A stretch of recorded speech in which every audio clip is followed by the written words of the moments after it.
ميناء الداخل الأطلسي مشروع أراد له الملك محمد السادس أن يكون من بين أضخم المشاريع في قلب الصحراء المغربية.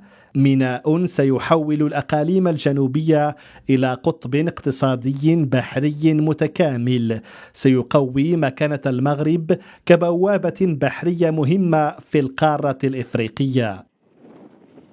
على قدم وساق تجري أشغال بناء الميناء الأطلسي، شرع في بنائه قبل سنوات.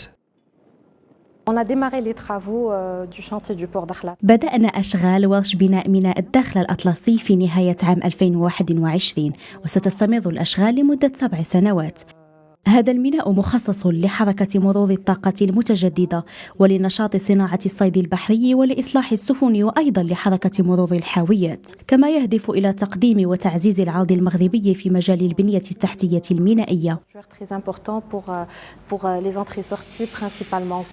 هذا المشروع الضخم يندرج ضمن رؤية ملكية تعتبر الواجهة الأطلسية بوابة المغرب نحو إفريقيا. ومن هذا المنطلق تسعى الرؤية الملكية إلى جعل هذا الميناء فضاء يمكن بلدان منطقة الساحل من الحصول على منفذ بحري على المحيط الأطلسي. الفائدة الأولى قبل كل شيء هي فائدة استراتيجية، حيث إن المشروع يندرج في إطار الرؤية الملكية للواجهة الأطلسية من جهة، ومن جهة أخرى في إطار التعاون والتكامل مع دول الساحل من أجل تعزيز تدفقات اللوجستيك بين هذه الدول وتمكينها أيضا من الوصول إلى البحر، وهو ما يعد فرصة اقتصادية كبيرة.